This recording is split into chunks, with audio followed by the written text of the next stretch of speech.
today. Whether you're joining us in person or online, we welcome you. My wife and I just returned from the Midwest last night. We flew in and got here about 10 o'clock. And we knew we were in the Midwest when they rolled out the tater tot casserole with a side of raspberry jello. And we ate things like that. We had trays of lasagna cut into squares the size of a postage stamp and surrounded just by an ocean of white people. It was just so Midwestern. It was amazing. The upside was we got to fly on Southwest Airlines. And if you've been around for a while, you know I'm a Southwest devotee. The great thing about Southwest is their staff is really friendly. They fly out of Oakland, which is close to my house, and so that's close to my heart as a result. And they seem less tense on Southwest for some reason. That may be because about 750 of their pilots actually are from the military. And so in an emergency, I want the combat flyer at the wheel and not the trainee. That makes me really feel good. So the great thing about them is that the staff is so chatty with the people who are on the plane. Like they'll banter with you like it's a comedy club. You can even harass them sometimes. So during this banter phase, which I think they're trained to do to relax you before takeoff, because that's when people get a little nervous, we understand that a woman tried to get on the plane that we're on and sneak her dog on board. Now I saw this dog before we boarded. This was a large, up to your knees and beyond dog. And the word was she tried to put some kind of a blanket or something over it, and like getting on board as, oh, this is a big backpack, right? Or something like that. And she was caught, and there were no seats on the plane, so she couldn't get the dog on board. So that led to animal stories on planes. This sounds like 360 blogs, and the best when they came out, one of the flight attendants said they had a flight where someone had a ferret on board, and it got loose in flight. So bad ferret running around. You don't get these stories on any other airline. They're too tense, or they're lawyering up and figuring out how to cover up the fact that ever happened. But on Southwest, it comes rolling out. Now the downside, the big downside is no assigned seating. And so with no assigned seating, what you have to do is check in online 24 hours in advance. But you're not allowed to do this even a second before. That's true. The 24 hours, which I think the time is set by that atomic clock in Colorado or something. So Jan and I are in the lobby of a small motel in a little town in Illinois at seconds before 5:10 p.m. because our flight leaves at 5:10 p.m. the following day. And you're watching this, and I'm looking at the computer clock, looking at the clock on my iPhone, my wristwatch. Jan has her phone out. And what we're trying to do is triangulate the exact moment when we need to attack. And so we're counting down 3, 2, 1, and you click and you realize, uh-oh, the mouse has been here since 1978. It didn't take. You click it again, and the computer starts churning, and it brings up the number, which is the order in which you get to go into the plane, and then you get to pick your seat. Now, because you don't see the other 180 people who are competing against you for the prize, which is the designation A16, that's as high as you can get in the rank without buying a better seat. It's very quiet, and it all seems very polite and dignified. But the truth is, out there in cyberspace, we are elbowing and shoving and pushing and screaming, me first, me for A16. And we're throwing each other out of the way, pushing old ladies down, and forging ahead to grab that coveted seat, which, of course, is the bulkhead on the aisle. It's a metaphor, you see. Jesus handled a lot of people trying to board Southwest. A lot of people who were fond of shouting, me, A16 for me. This month our series of talks is called Why Can't We All Just Get Along? And what we're really going to do for the next couple of weeks is unpack parts of Matthew chapter 18. Now the portion of it we'll deal with today is on the back of the program that you received, or the front of the program, depending on what seems like the front to you. You got that on your way in. And there are some verses there that we're going to look at today in this regard. Jesus had to deal with people a lot who insisted on being first. The importance of being first is not something we are unfamiliar with in the East Bay. If you've passed through a university that has an 80% turn down rate, being first is very important.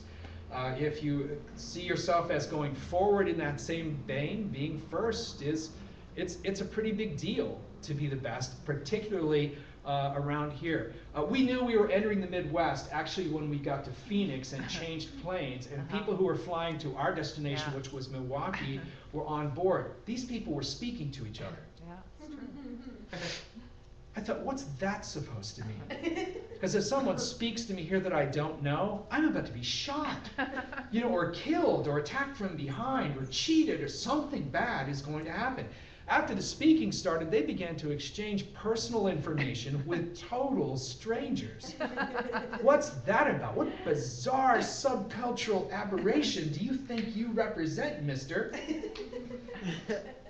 And then when we reversed the process and flew back home through Las Vegas, some people from the East Bay got on board. And for the first time in my life, I recognized the East Bay accent as distinct. I had never heard it as different from other English accents before, and I thought,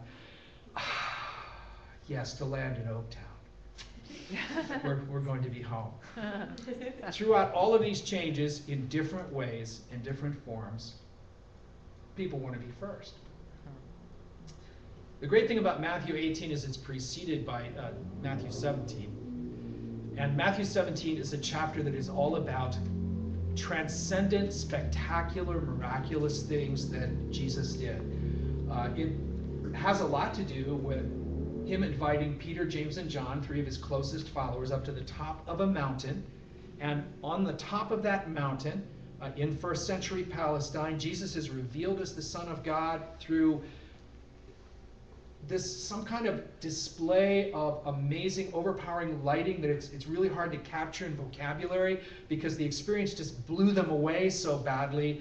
The disciples said, this is so phenomenal, we need to build what amounts to a small hotel so you can just stay here and we can maybe invite people up and charge admission, and this outpouring of your glory, which is just unbelievable, can take place. So they see him in some kind of altered physical form that's just way outside of their categories, and simply God just steps over the boundaries of physics just so easily. He just steps over them when he chooses to and then steps back in. And at this point, we're outside the boundaries, and so this is known centuries later as the Mount of Transfiguration. At another point, Jesus does something transcendent, but on kind of a micro level. He finds a child who is oppressed by the power of the devil, and through his own power, he shows that he's so much greater than any spiritual opponent could be, and he sets this child completely free. They've never seen anything like it. And then he follows up with these two miraculous events by telling them, and by the way, the reason that we're walking, the reason that we're traveling, the reason I'm here for 3 years is at the end of those 3 years, I'm going to make one final trip to Jerusalem, and I'm going to allow my enemies to crucify me, and I'm going to die for the sins of the world, so that this connection that you sense with God can be the property of anyone who will reach out in faith and receive it. This chapter it's just overwhelming with power. It's a Niagara of the power of God. And then it ends with this funny little anecdote. They walk through Galilee, which is in the northern part of Palestine, and they arrive at a town on the edge of the Sea of Galilee, a little fishing place called Capernaum, which would become Jesus' headquarters for a lot of his teaching ministry. It's also the hometown of one of his best-known followers, Peter, and his family, who were all involved in the fishing business. And when they get to town, the tax collector spots Peter and comes running up to him. It reminds me of when the IRS sent me a letter saying, oh, we're going to review your taxes. And you feel your heart just stops in your chest. And in our case, everything turned out great. They said, oh, it's perfect. In Peter's case, not so much. This is the 2 drachma tax, which was a way that the temple in Jerusalem was funded and maintained. All Jewish males had to pay this amount of money, and there were people whose business it was to run around and collect this. And so the tax collector singles out Peter, and Peter's, with Jesus, like, do we really have to pay this? I mean, we have got a mountain, and there's the law. You can step over the laws of physics, and you can pull demonic powers out of people just by speaking. I mean, we've never seen anything like this in our lives. This tax thing is so down here. You know, it's not a mountain. There were no taxes on the mountain. There were no tax. There's no demoniac tax. There's none of that. And now here we are in our hometown, in our headquarters city, and they want money for us, and Jesus tells them, pay it. And gives them instruction to go and catch a fish. The money they need is in the mouth of the fish. The 2 drachma tax is paid. And Jesus, by doing so, makes it possible for Peter to pay the people who have Jesus arrested and crucified. He subsidizes his own crucifixion.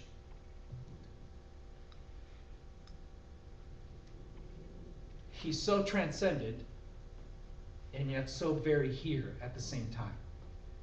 This is the Jesus of the mountain of glory, and the Jesus who pays his taxes. All in the same. It's what happens when God and man are packaged in the same guy. It just is like that. All through the walking trip, Jesus has been able to hear the disciples arguing with each other. You kind of get the sense that maybe he's at the front of the line sort of leading them, because Lord knows they don't know what they're doing. And so they're all following along behind him, and one of the gospel writers records that they're fighting with each other. Now, they're coming off the mountain. They've seen the demon powers come out of the boy, and they're fighting with each other.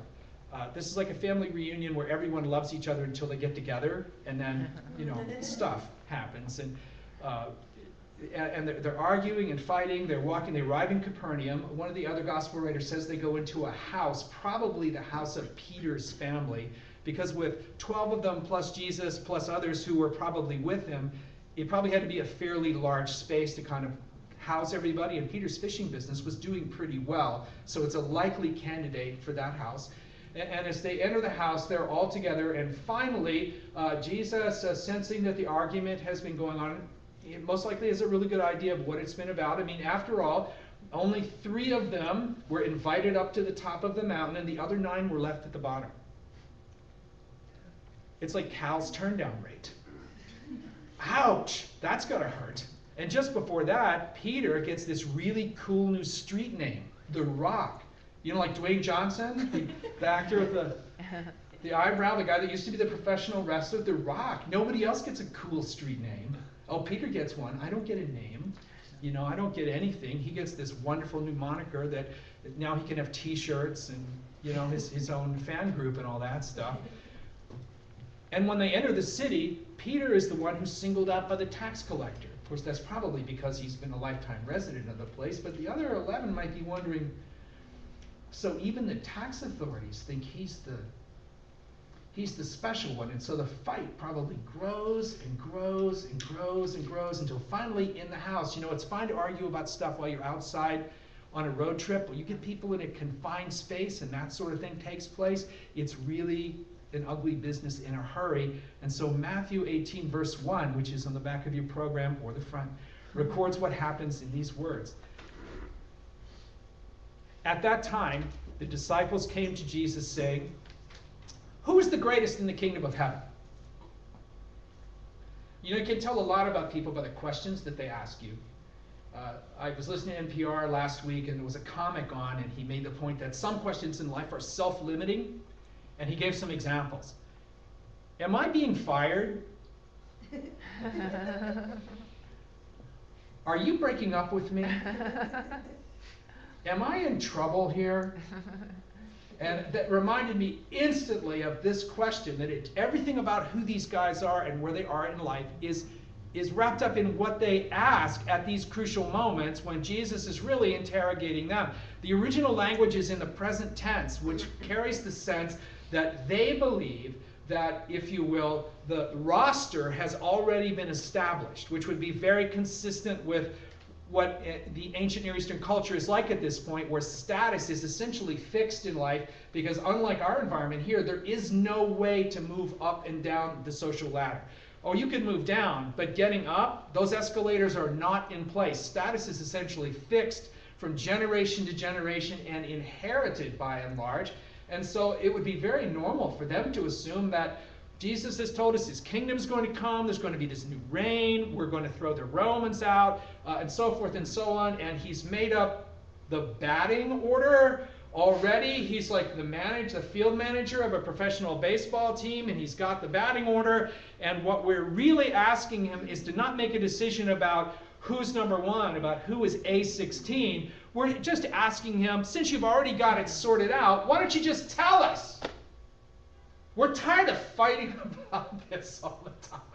Debating who's the greatest. I mean, Peter's the best fisherman, but Judas is a great thief. And, all of these things we're arguing and fighting and fussing. Can't you just settle this for us? You can almost read it as a plea for peace. All right, I'll be number 7. Okay. But could you just tell me that's my role so I don't have to be vying and wrangling and trying to find my place in the pecking order since you've already got it all set up? Who's the greatest in the kingdom of heaven? A16! Who gets A16? That's what I want to know. If we could just know this, everything would be fine. If he would just tell us, we wouldn't be upset all the time. In a way, they're almost blaming him for creating the issue by not revealing it, because in their context, there is no question of people moving around. It's all set. And we just want to know what you have set for us. Now, I would expect Jesus to say, well, first, you're all a bunch of losers. And second, I'm the greatest in the kingdom of heaven.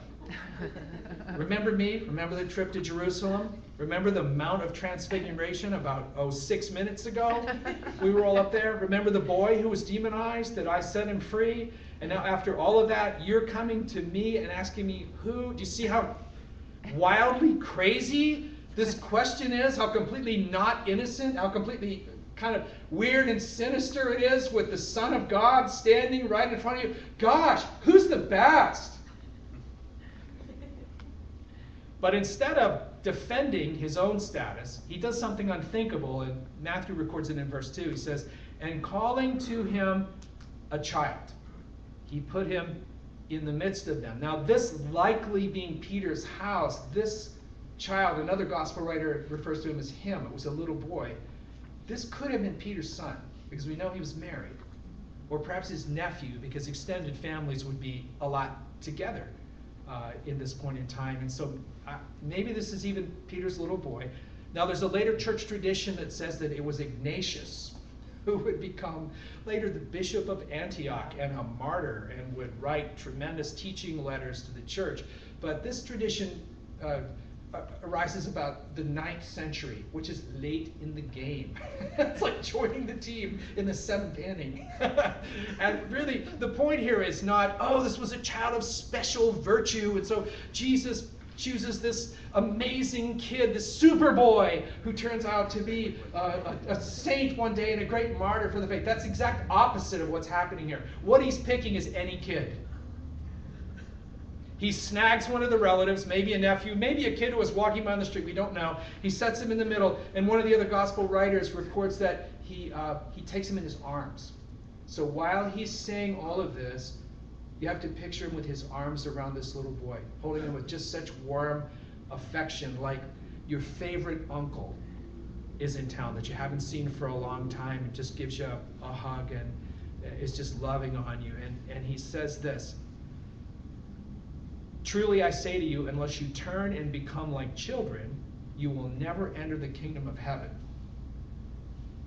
Whoever humbles himself like this child is the greatest in the kingdom of heaven. In this setting, children have no status. Of course, they're loved by their parents, but their social status is a functional 0. It's the exact opposite of a lot of what our culture does today, and we're thankful for that, but a child is not a small adult in this world. A child is almost a next to nothing, probably for a lot of reasons, but to pull a child in is to almost to pull in everyone of low status for any reason. So that this is a child, but it's also the leper, it's also the prostitute, it's also the beggar, it's also the slave, it's also women. anyone who was of very low status in this culture. And Jesus, with his arms around this little boy, says, well, great heroes of the faith, here's the deal. If you even want to be a part of this thing, you need to stop asking stupid questions. This little boy has no questions for me. He's just fine with my arms around him. Just to be as soft as a child, as innocent as a child, as willing to receive this embrace of love as a child would be. Entering the kingdom of heaven is not about who sits in A16. It's about being soft and being open and receiving what I'm going to do in your life, because you really can't do anything for me. Yeah.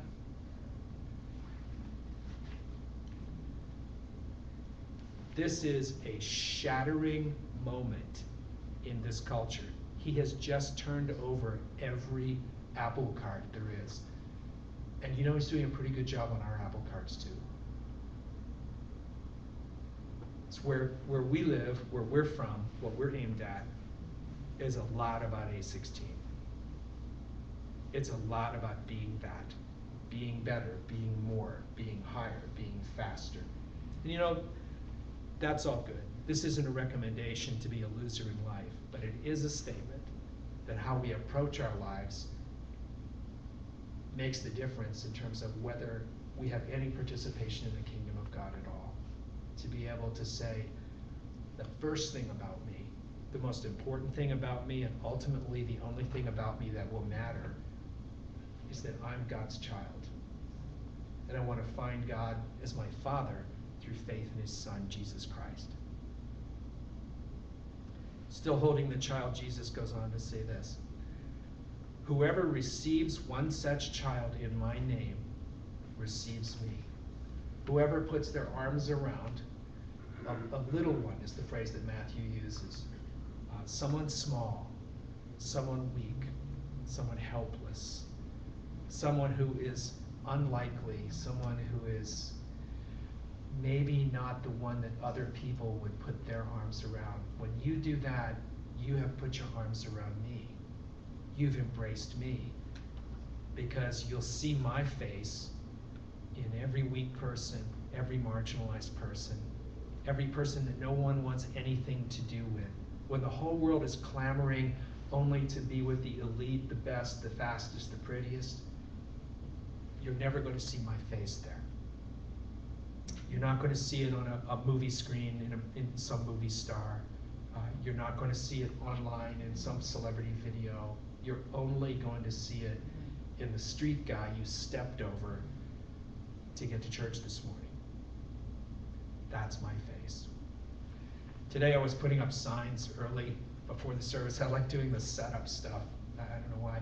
And as I stuck our white plastic sign to the gate out here on Shattuck with the little pieces of Velcro that are behind it, I walked past this guy who had obviously just spent the whole night in a little nook there in the corridor that goes out to that gate. Big guy, had kind of a motorcycle gang cut out, you know, sort of a vest on, black vest, and hair, and you know, a backpack, and it looked like maybe he had slept on some street corner nooks before. And as I walked by him, he says, "Morning." And I said, "Well, good morning." And we walked past each other, and I thought, this is why I love this town. We're coming from such really different sort of beginning points, but in just that little exchange, it's like you're sort of brothers for a minute, you know? It's like we're all saying, okay, we're all humans here. Everybody human here? Yeah. Okay, good. We're solid. Excellent. Have a great day. Now, we're going to live that day in probably really different ways. But if we're not humans in that second, you know, if that guy's just a blob of protoplasm to me, then man, am I participating in the kingdom at all?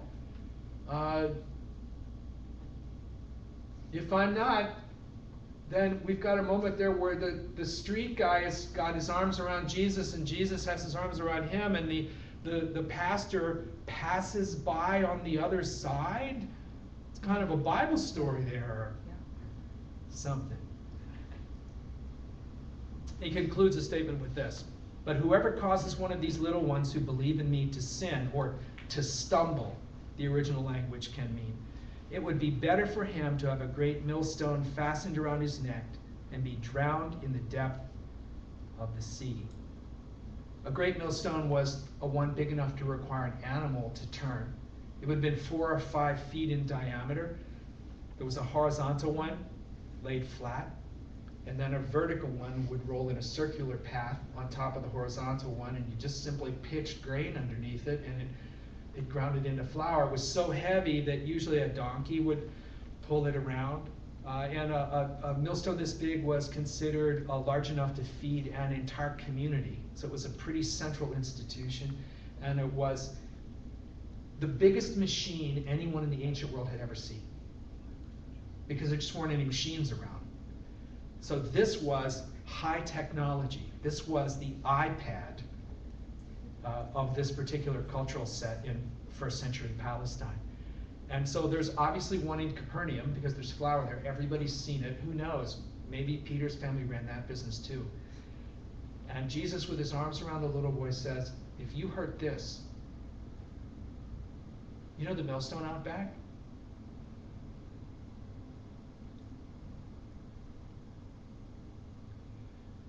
Drowning was a form of capital punishment that the Jews did not use, but the Romans did. And it was so horrifying that to the Jewish mind of the day, it was actually considered worse than crucifixion. And so with his arms around the little boy, saying, "Heard this? You'd be better off to have that millstone out back, the 5-foot diameter, 1-foot thick piece of stone tied around your neck, and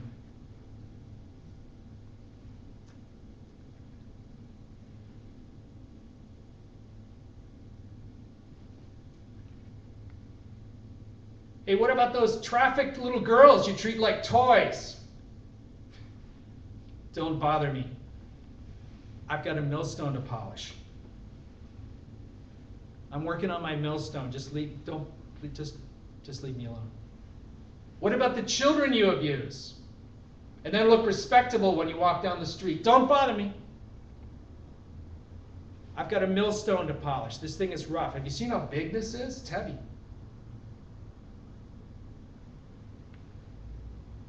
What about the people of faith that you beat up on all the time? Hey, back off. I don't want to hear that. I've got a millstone to polish. And Jesus leaves them with a stark dichotomy. You can be a child, or you can have a millstone. We can humble our hearts and regard ourselves as the least, or we can regard ourselves as the most and have what we want. A lifetime polishing a big rock, which is ours at the end if we want it. Let's pray together.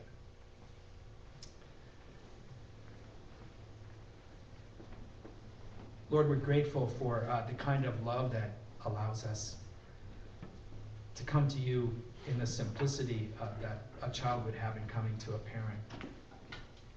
We're not overlooking how little we deserve that or how much we need it. And God, as we open our hearts to worship you, we ask that you would reach to us with arms of love. And if there's anything in us that is not relating to you in that childlike way, that by your Spirit you touch us today and open up deep well springs of faith, that we could reach out and we could feel the arms of love around us the way that little boy felt on that day in Capernaum. Thank you, Lord. We love you for that.